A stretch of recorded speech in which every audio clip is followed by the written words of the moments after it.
Bienvenue sur Monde Décrypté, votre rendez-vous pour décrypter l'actualité géopolitique avec clarté et profondeur.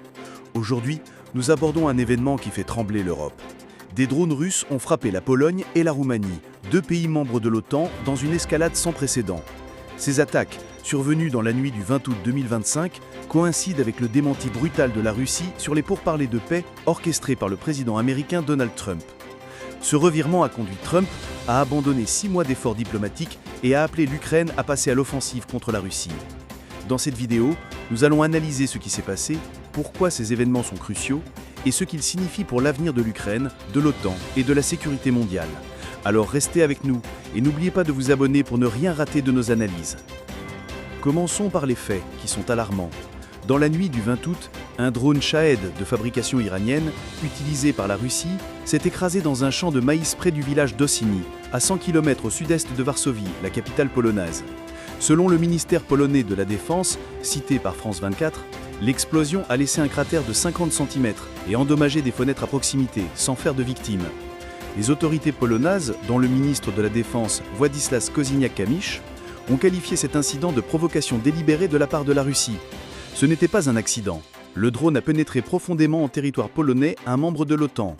Quelques heures plus tôt, la Roumanie, autre pays de l'Alliance, a signalé des violations de son espace aérien par des drones russes près de la frontière ukrainienne, obligeant l'envoi de chasseurs F-16, comme l'a rapporté Le Figaro. Ces incidents ne sont pas isolés. Depuis un an, des drones et débris de missiles russes ont violé l'espace aérien de pays de l'OTAN comme la Lituanie et la Lettonie, selon RFI. Que cherche Poutine avec ces provocations ? Ces frappes ne sont pas des erreurs de navigation, elles s'inscrivent dans une stratégie calculée. Le ministre polonais des Affaires étrangères, Radosław Sikorski, a dénoncé une nouvelle violation de l'espace aérien, promettant une réponse diplomatique ferme, selon Le Monde. La Roumanie, de son côté, a condamné les attaques russes sur les infrastructures civiles ukrainiennes près de sa frontière, comme une violation du droit international, d'après un communiqué du 21 août rapporté par Reuters. Ces incidents semblent être des tests. Poutine cherche à évaluer la rapidité de la réaction de l'OTAN, la localisation de ses défenses antiaériennes et la solidité de l'unité des alliés. Comme l'a souligné un analyste sur France Info, la Russie veut savoir jusqu'où elle peut aller sans déclencher une confrontation directe. Ces provocations interviennent à un moment clé, juste après l'échec du sommet Trump-Poutine à Anchorage, qui devait ouvrir la voie à la paix. Ce timing n'est pas un hasard, il révèle une Russie qui parle de diplomatie tout en intensifiant ses actions agressives. Passons au sommet lui-même, car c'est là que tout effondrement. Pendant 6 mois, Donald Trump, épaulé par le secrétaire d'État Marco Rubio et l'envoyé spécial Steve Witkoff, a misé sur des pourparlers pour mettre fin à la guerre en Ukraine. Le sommet d'Anchorage avec Poutine était censé être un tournant. Trump a annoncé avoir obtenu des concessions majeures, des garanties de sécurité pour l'Ukraine et l'accord de Poutine de rencontrer le président ukrainien Volodymyr Zelensky. Ces déclarations, relayées par France 24 et RFI, ont nourri un espoir prudent. Mais le 21 août, le ministre russe des Affaires étrangères Sergueï Lavrov a tout balayé. Dans une interview rapportée par Reuters, il a nié tout accord sur des garanties de sécurité occidentale, affirmant que la Russie devait être le principal garant. Il a également qualifié l'idée d'une rencontre Poutine-Zelensky de fantasme de Trump, contredisant directement les annonces américaines. Ce démenti, comme l'a noté Le Monde, a humilié l'administration Trump et a révélé les vraies intentions de la Russie. Les propos de Lavrov ne sont pas anodins, ils reflètent une stratégie russe bien rôtée, promettre la paix tout en posant des conditions inacceptables. Lavrov a évoqué les pourparlers d'Istanbul en 2022 où l'Ukraine avait proposé un cadre de garantie incluant tous les membres permanents du Conseil de sécurité de l'ONU, y compris la Russie.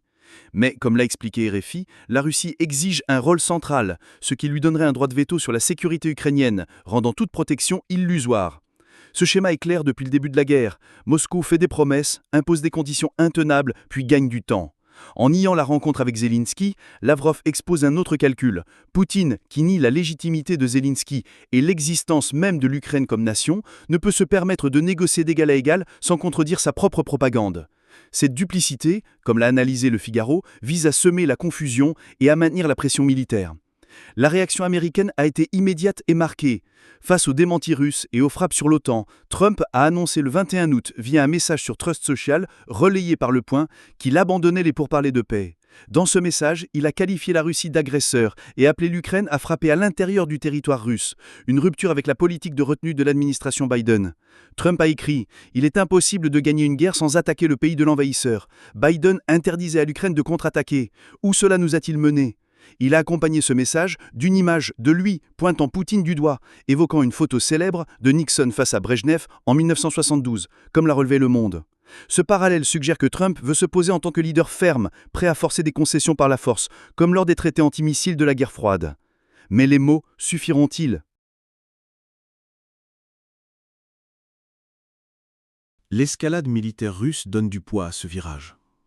Outre les frappes sur la Pologne et la Roumanie, la Russie a lancé une attaque massive contre l'Ukraine dans la nuit du 20 août, avec 600 drones et 40 missiles, selon l'armée ukrainienne citée par RFI. L'une des cibles était une usine de l'entreprise américaine Flex dans la région de Transcarpathie, une zone jusque-là épargnée. Cette attaque, qui a causé une destruction totale selon un responsable ukrainien relayé par France 24, semble viser à défier directement les intérêts occidentaux. Elle intervient alors que Poutine prétendait négocier la paix à Anchorage. Ce double jeu est flagrant. La Russie parle de diplomatie tout en intensifiant ses frappes, y compris contre des investissements étrangers. C'est un message clair. Moscou ne cherche pas la paix, mais l'usure de ses adversaires. L'Ukraine, elle, joue un jeu audacieux. Lors d'une réunion à la Maison-Blanche le 18 août avec des leaders européens, Zelensky a surpris en se disant prêt à rencontrer Poutine directement, selon Reuters. C'était un coup de maître. Poutine, qui répète que Zelensky n'est pas un dirigeant légitime, se retrouve coincé. Refuser la rencontre expose son manque de sérieux, mais l'accepter légitimerait Zelensky devant le peuple russe. Zelensky a aussi évoqué la question du Donbass, mais tout compromis territorial nécessiterait un référendum, comme l'exige la constitution ukrainienne selon Le Monde. Cette position, pragmatique mais ferme, montre que l'Ukraine est prête à négocier mais pas à capituler. Cependant, sans garantie de sécurité solide de l'Occident, tout accord reste risqué. Comment l'Occident peut-il répondre? Un ancien amiral américain, James Stavridis, interrogé par France Info, propose 3 leviers. Fournir davantage d'armes offensives à l'Ukraine, comme des F-16 et des missiles longue portée, confisquer les 300 milliards de dollars d'actifs russes gelés dans les banques occidentales, et intégrer l'Ukraine plus profondément dans l'OTAN sans en faire un membre à part entière pour l'instant. Ces mesures, selon lui, pourraient forcer Poutine à négocier sérieusement. Mais la Russie reste inflexible. Elle exige l'abandon du Donbass, l'interdiction de l'OTAN pour l'Ukraine et l'absence de troupes occidentales, des conditions inchangées depuis mars 2022, selon RFI. Ces demandes, inacceptables pour Kiev, montrent que Moscou mise sur l'épuisement de l'Ukraine et de ses alliés. La désinformation aggrave la situation. Sur les réseaux comme X, des récits contradictoires circulent.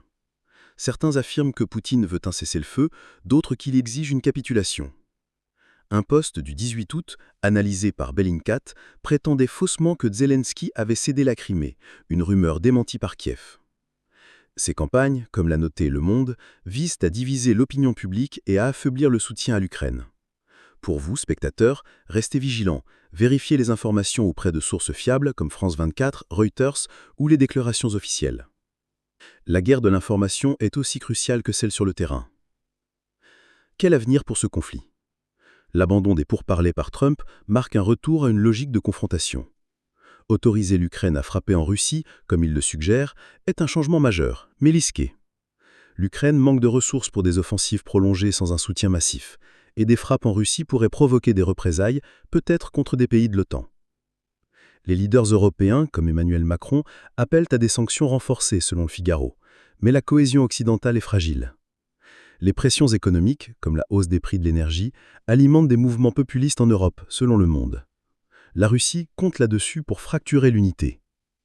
Pourtant, l'Ukraine continue de résister, avec un coût humain terrible. 30 000 civils tués et 15 millions de déplacés depuis 2022, selon l'ONU. En conclusion, les frappes russes sur l'OTAN et l'échec des pourparlers révèlent une vérité brutale. Poutine joue la montre, pas la paix. L'Ukraine, soutenue par un Occident sous pression, doit relever un défi colossal. La réponse doit être claire. Plus d'armes, des sanctions plus dures et une unité sans faille. Ce conflit teste les fondations de l'ordre mondial. Pour vous, spectateurs, restez vigilants. Vérifiez les informations auprès de sources fiables comme France 24, Reuters ou les déclarations officielles. La guerre de l'information est aussi cruciale que celle sur le terrain. Quel avenir pour ce conflit? L'abandon des pourparlers par Trump marque un retour à une logique de confrontation. Autoriser l'Ukraine à frapper en Russie, comme il le suggère, est un changement majeur, mais risqué. L'Ukraine manque de ressources pour des offensives prolongées sans un soutien massif, et des frappes en Russie pourraient provoquer des représailles, peut-être contre des pays de l'OTAN.